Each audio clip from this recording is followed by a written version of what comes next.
ang mabuting balita para sa araw na ito. Isang mabiyayang araw, mga ginigiliw kong kapanalig. Si Sister Lines ito ng Daughters of St. Paul. Pasalamatan natin ang Diyos sa biyaya ng buhay at kalakasan at sa mga biyayang inilaan niya sa atin para sa araw na ito. Minsan mo na bang naitanong sa sarili kung ano ang dapat mong gawin para magmana ng walang hanggang buhay?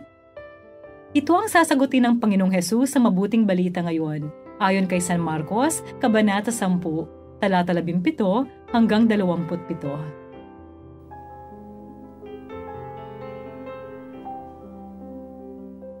Isang tao ang patakbong sumalubong kay Jesus at paluhod na nagtanong, Mabuting guro, anong dapat kong gawin para magmana ng walang hanggang buhay?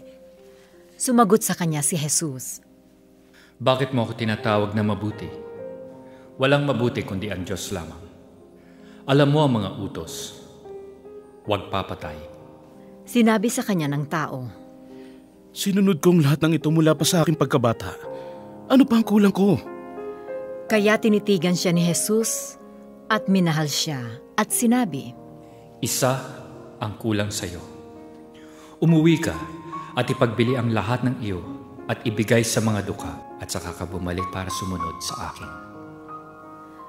Pinanghinaan ng loob ang tao sa salitang ito at umalis na malungkot sapagkat napakayaman niya.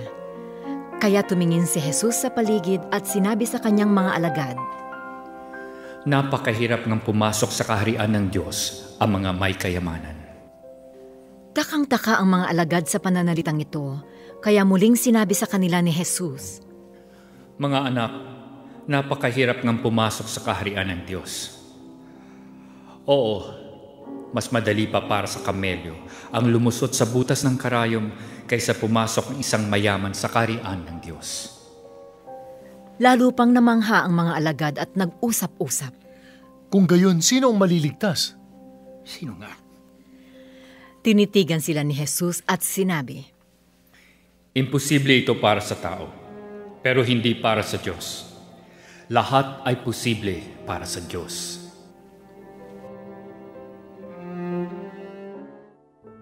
Magandang araw po sa inyong lahat. Ito po si Brother Vince ng Society of St. Paul.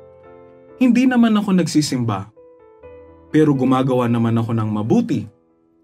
Pero sapat ba itong dahilan upang hindi natin siputin ang Diyos? Mahalaga ho sa mga Israelita ang 10 utos ng Diyos.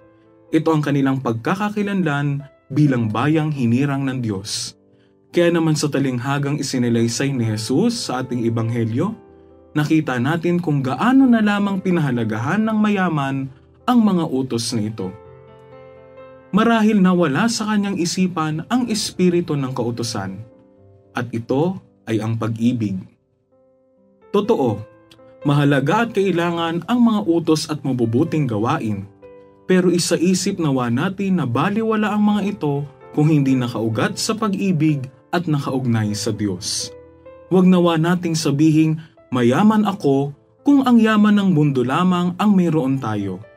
Ang tunay na mayaman sa mga mata ng Diyos ay ang mga taong Diyos lang ang kanilang tanging yaman na sa kanila'y magdadala ng kaligtasan.